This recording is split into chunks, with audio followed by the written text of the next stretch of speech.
This is John Wagner with AEM, and today we're going to be privileged to have a subject matter expert on hand to talk to us about the California Safe Drinking Water and Toxic Enforcement Act of 1986, also known as Prop 65. Prop 65 has been around for a little bit, but there are some changes that are occurring for 2018 that we need to be aware of, and that will impact our industry. And so what we've done is we've collected a lot of questions from our members, and we have submitted those to our subject matter expert, and we're going to have a presentation from her today. Keep in mind that all the people that are listening to this program, you're at many different stages along the process of knowing and understanding about how to deal with Proposition 65. This is our first presentation on this, so we're going to cover some basics, but also get into some of the more complete questions. And secondly, we don't think we're going to get through all of the questions that were submitted to us, but we are collecting those, collecting the answers, putting them into a frequently asked questions form that will be on our webpage along with this webinar.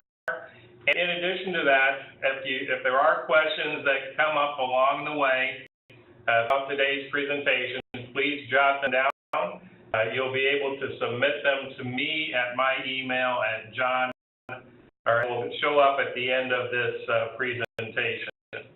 So with that, our subject matter expert for today is Heidi Wittenborn of RSJ Technical Consulting.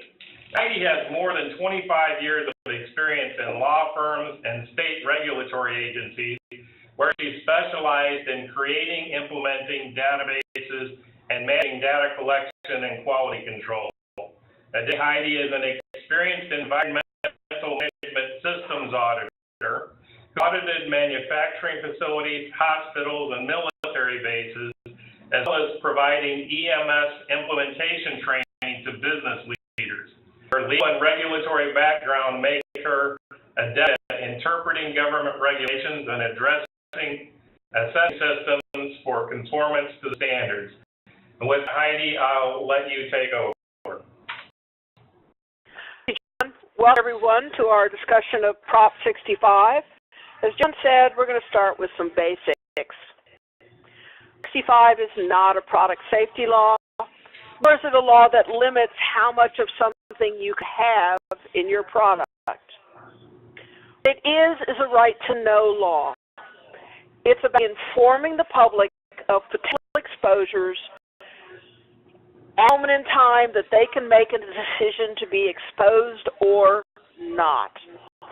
Attempt to use market forces deciding to buy that exposure, that product with that exposure or not, eliminate or restrict exposures. They feel that an informed public will make informed buying decisions to limit their exposure.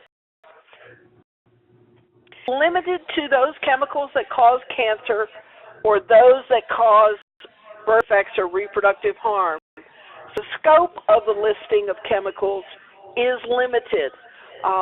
If you're familiar with REACH, you know that there are lots of different kinds of chemicals and issues regarding them that are covered. But Prop 65 is limited to cancer and we call reproductive toxicity, which is both birth defects or reproductive harm. Let's talk a bit about Prop 65 as it stands today. Three types of exposure are covered. We have consumer product exposure. That's the things in your life, whether it's your cell phone, your swim fins, the new tuxedo you bought, what you've got in your life that you use and touch. Environmental exposures, that's things in the air, the water, the soil. Vegetation that you might eat or brush up against. It can be man-made, it can be natural substances. And finally, we have occupational exposure, which is things you're exposed to where you work. It's not going to change. These three exposures are still covered when the changes on August 30th of next year.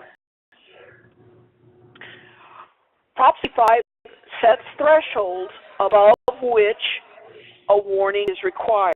The threshold is not the level that can cause harm. It's much lower than that.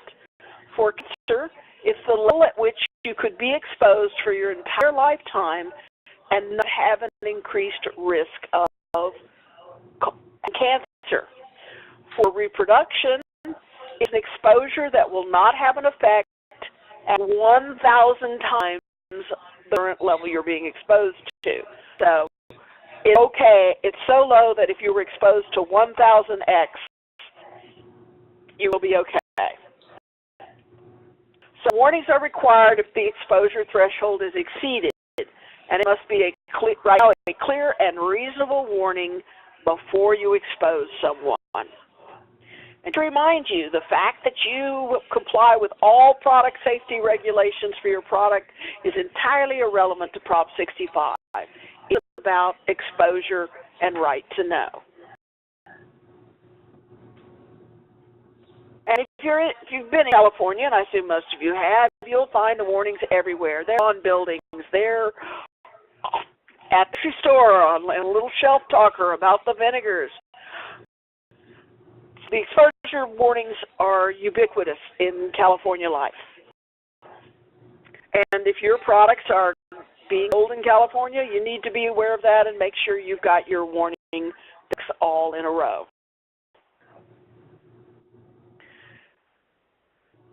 Warnings everywhere, well, meeting product safety standards is entirely irrelevant, and even a trace amount of a chemical requires to prove exposure below the threshold or give a warning. There's no de minimis to the time. We're going to talk about harbor levels later in this presentation, and they provide some sort of a de minimis, but not every chemical listed has one. The issue of exposure being very poorly defined in the law. It just sort of says exposure. Oh, what does that mean? Does that mean if it's, right there where I can touch it? Or is it in a material, in a component, buried in a sealed assembly that's always serviced as the assembly? Constitute exposure? Well, the law doesn't really define it. And so Prop 5 is a law that is with every court decision. The courts make decisions about whether you have an exposure or not. We're going to talk later about Prop 65 lawsuits, but the point is there are a lot of them, and if you're going to contest them, they get expensive pretty fast. And by providing a warning, you're removing that potential cost and litigation risk. So a lot of companies provide warnings, even when their information about what's in their product is incomplete. The warnings are pretty straightforward, pretty basic. If you have a causing chemical present, you simply say this product contains a chemical known to the state of California to cause cancer. Or very similar language for birth defects or reproductive harm. There's also similar language specified in the current law for environmental or occupational warnings. 30th, 2018, the whole game changes. That's in 268 days. That's 186 working days. And of course, if you're listening to this webinar after the record date of December 6th, which is the date I calculated from, even less time. Be aware that the change is upon us, and we've all got to move very quickly. About what happens, what changes occur in the law on August 30th. Under the law, there's some ambiguity language about occupational exposure. Right now, it means any exposure at place of employment. It's very clear that exposure to a chemical, to a bit of goo, is done, but whether or not exposure because a substance is contained in a product is out of scope is ambiguous, and most people have chosen to say it's out of scope, and there have been no real efforts to change that general consensus. On the 20th, 25606,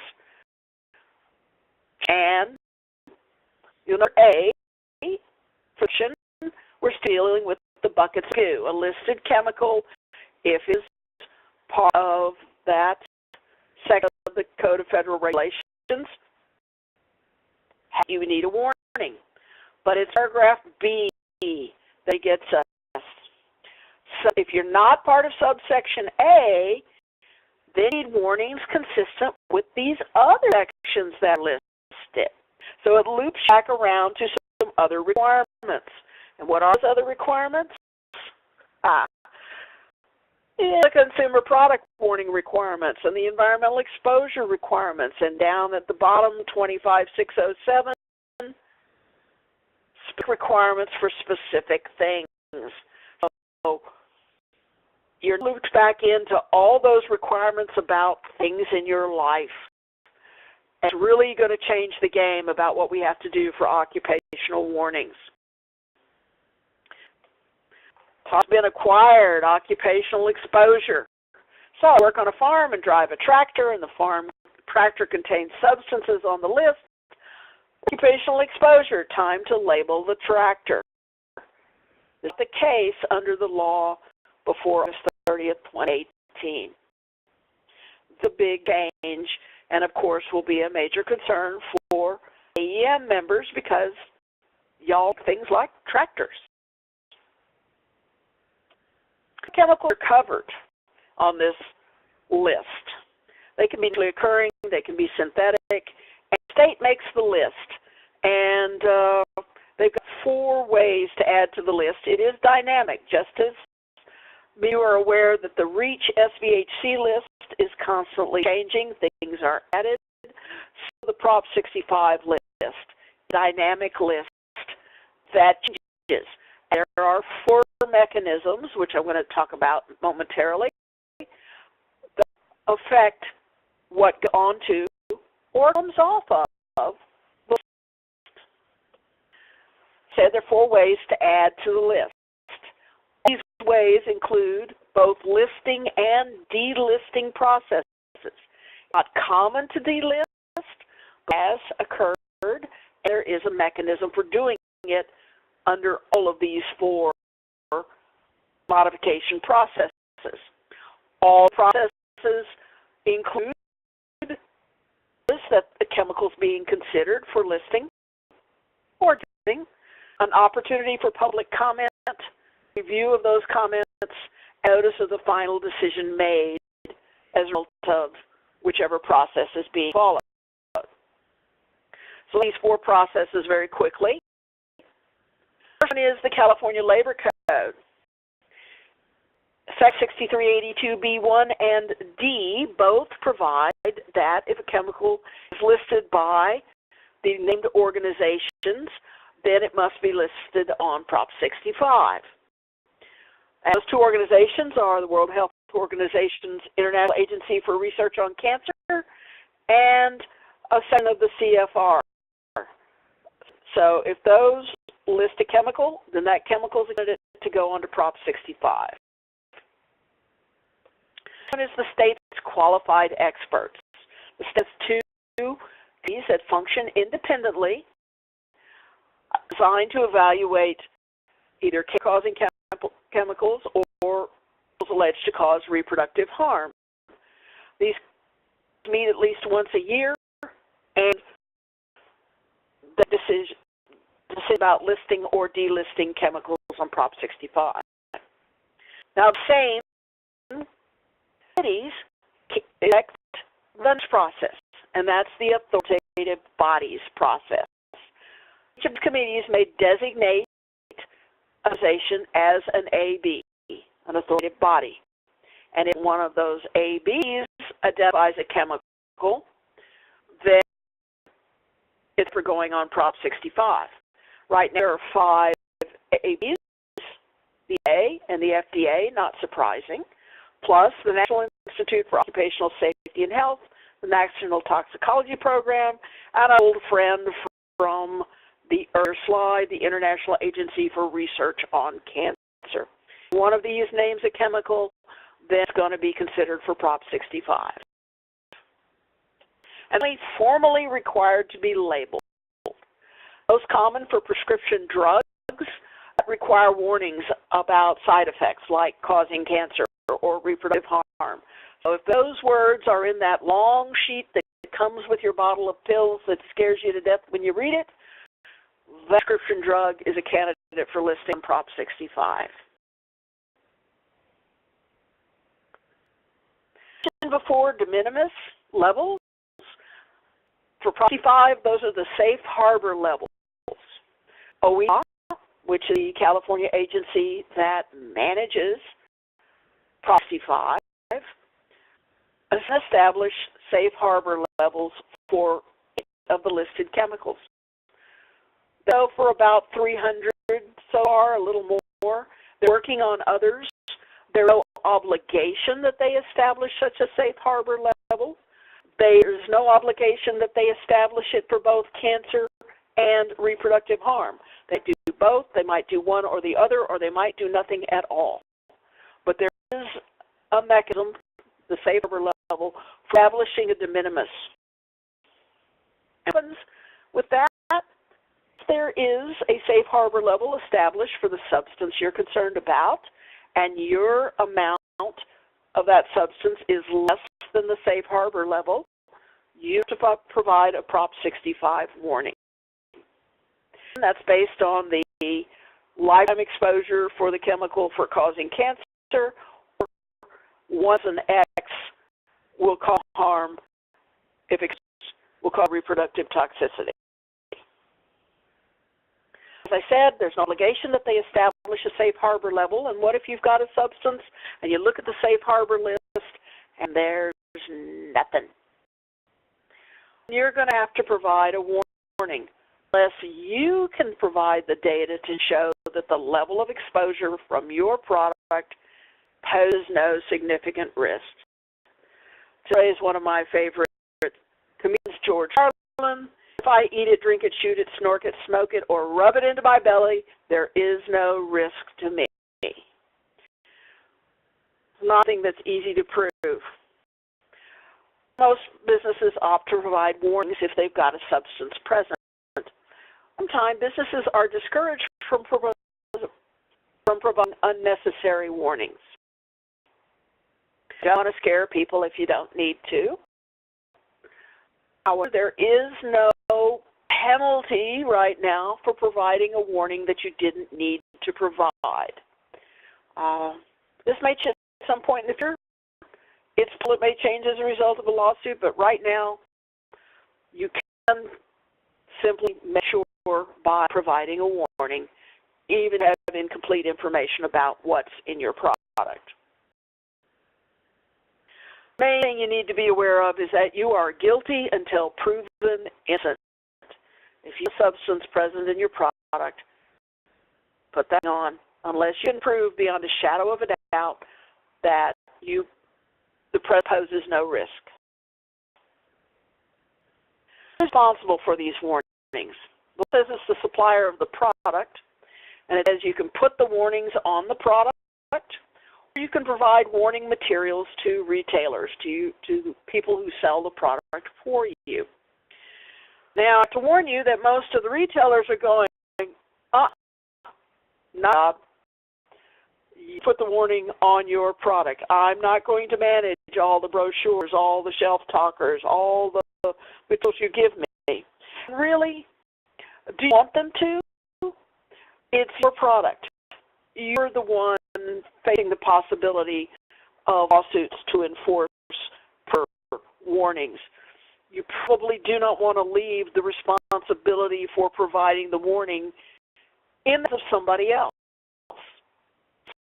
You're the one who would be the target. So let's talk about the new requirements for products, specifically. They're very specific in describing the label and what it has to look like and how it has to be shown. It absolutely must contain the warning in all caps and bold, and next to it should be a triangle, bordered in black, with exclamation mark, and the triangle has to be as tall as the word warning. The warning must be as tall as the type on your label. So, down to having people design these labels, make sure they've read through the law and understand exactly what the label needs to look like. There are some exceptions in the law. We got really tiny labels or really tiny products about how you can label them. But generally speaking, the label has to start with the triangle and warning. You name at least one of the chemicals present. You don't have to name them all, but you have to name at least one. And there are specific wordings in the law on the situation you have. If you have chemicals that cause cancer, different if you have chemicals that cause reproductive toxicants, or you have some of each, or if you have some that cause both. So be sure that whoever's designing your warning labels, write your warning documentation, understands the law and what they have to say. Now, it's called short form label. You don't have to name any chemicals. You do have to place the warning directly on the product, or if it's a real tiny product, on packaging directly connected with the product. So if you've got a bag of screws and they come in a plastic bag with a little cardboard tag on top, it's got to be on that packaging. It can't be on the box of packages of screws. It's got to be right there. They say at the point of purchase, at the point of decision. And the wording is very strict. Cancer, warn reproductive harm, warn cancer and reproductive harm, and you refer people to the website, which is pictured here. There's no wiggle room in these labels. This is what you absolutely have to do. So you have to name the chemicals, but you better know them, because if you get sued, which happens under Prop 65, they want to know the source for that warning.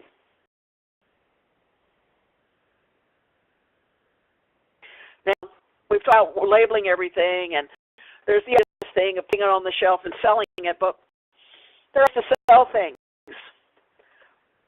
Cyber Monday just passed. Internet sales are a special challenge when it comes to warnings. You absolutely have to put the warning at a before the decision is made by the customer to purchase, which means on the product page. That's easy to do on your own website. You're in control of the content, but what about Amazon or other distributors' websites? As I was preparing for this presentation, I went on Amazon and I typed John Deere. That's Kubota, and the Caterpillar, and I had products show up on Amazon for each of those brands, each of those manufacturers. So there, you can buy them. I can in California, I can buy in Kalamazoo. It doesn't matter to Amazon, but it's to you if I'm sitting in California and buying your product and it needs a California Prop 65 warning. The law requires that the warning must be on the product display page. You can either display the warning or you have the word warning as a hyperlink to the warning, otherwise prominently displaying the warning to the purchaser. I suppose you could have a mouse over. If they mouse over the warning pops up, but somehow they've got to get told before they click the Add to Cart icon. It is not sufficient if they got to hunt for it. Yeah, I got to dig for the warning.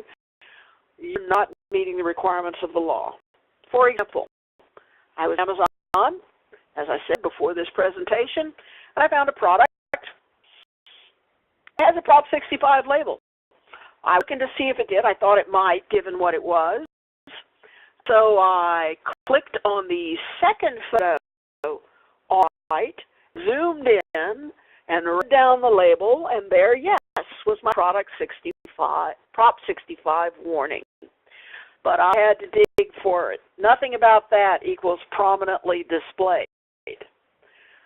I'd be up there by the price or by the in stock or by rise before Christmas or at the top of that bulleted list of all the wonderful things that the product does. It's where I can find it and see it before I click on Add to Cart. Forget, if you are still producing a catalog, nice glossy pages, got to contain the warnings. It has to be clear that the warning is associated with a particular product and be the exact same warning that you put on the product. But if you're still producing a catalog, your catalog designer has got those warnings in place where needed. So let's talk about the challenges and concerns of the law, because clearly it's not simple. The one is determining all the chemicals present in your product. You do it by yourself.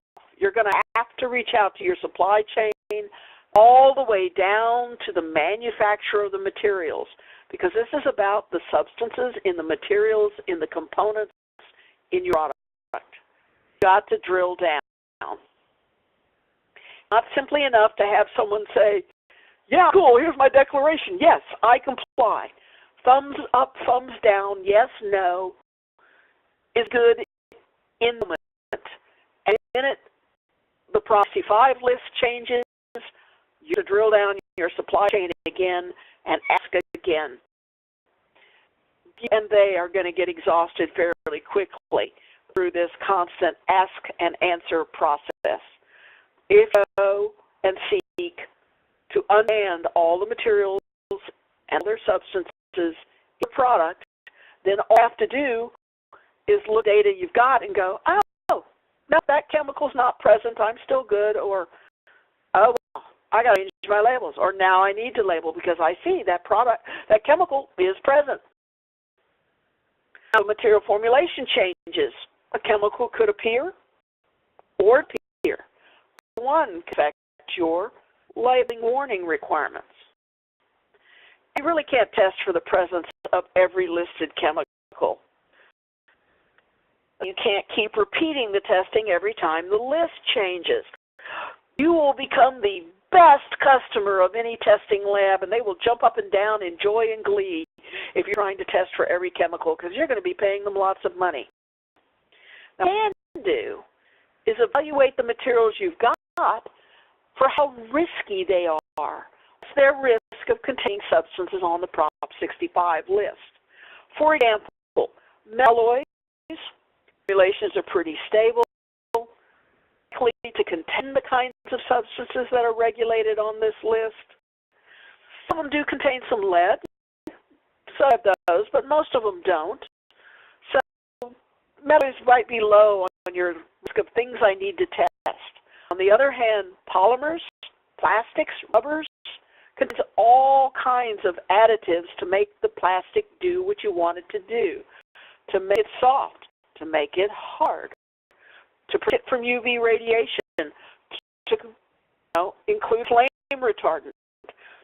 These additives can be quite a few in any given polymer and often represent 2% or less of the total polymer material. It's because it's very little of additive to modify the properties of a polymer material.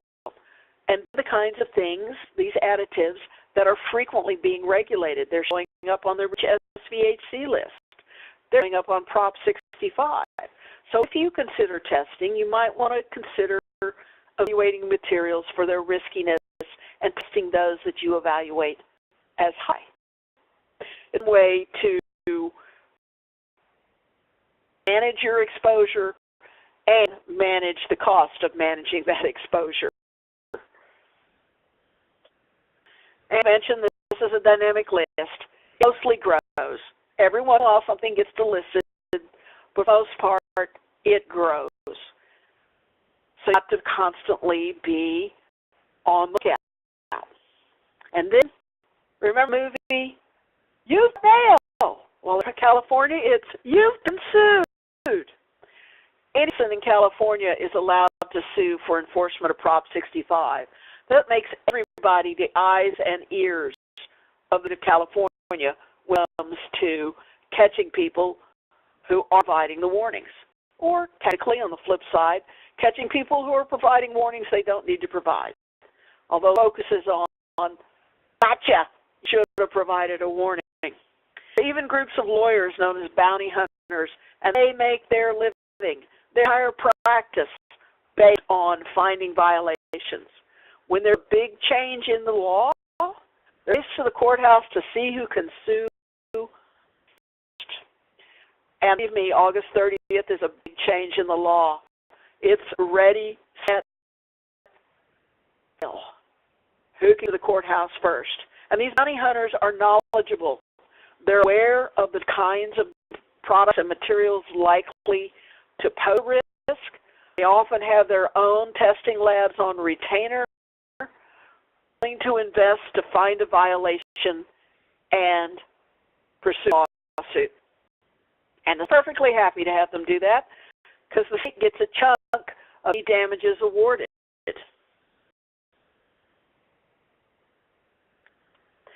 And when a new chemical is listed and you determine, oh, it's in my product, I'm going to have to do a warning, you get your grace period. You get time to label a newly listed chemical. Change in your product that's happening internally, that means you have to add or eliminate a warning, there's a grace period. It's something controlled. It has nothing to do with the actual list. It has to do with a change in your product. Unique mechanism for those changes to domino into the warning documentation process so that you keep everything up to date on your product, on websites, no distributors' websites, adjusting catalogs, everything you need to do. What happens if you get caught? You sued. Use. What happens? Well, they get a civil penalty of $2,500 per product per day per violation. So if you've got several products and they're all ruled as in violation, that's 2,500 times X number of products times number of days that the product was out there. That's pretty fast. The plaintiff's going to get 25%, and they're going to recover their attorney's fees and costs, but the state of California gets 75% of the damages. Would they ever not want this to continue going on? And there can be additional consequences. The court could impose a prohibition on selling. It would require reformulations. There is one little, not perhaps of silver lining. It is possible to negotiate with the court a specific labeling requirement to be followed that is different from what is in the law. It may be more or less onerous. It's a negotiation with the court. But possible. And if that happens as part of a lawsuit, then from then on, that's the labeling required for that product. So I've given you a little bit of information about Product 65 and given you understanding of how complex and how important it is that you pay attention to this law and the complexities of the law. If you have questions, please send them to John Wagner. There's his email, jwagner@aem.org. And as he mentioned at the beginning of this presentation, we will be working on FAQs to provide additional information about California Prop 65. If y'all listening, I hope it was informative. Thanks, Heidi. Remember, everybody, the information that you have just received is not to be considered as legal counsel. It's informational. It's to help you understand the challenge in front of you and to give you more information to be able to get in front of your counsel and decide what is the best solution for your company in your situation individually. We are going to continue to collect questions and post answers to those. So please do send your questions to me. I know that even myself, I've written down some questions that I have that came up during the presentation. Again, thank you, Heidi, for your time and for your knowledge, and thank you for your participation, and I hope this has been helpful to those of you who have listened in. Thank you, and have a good day.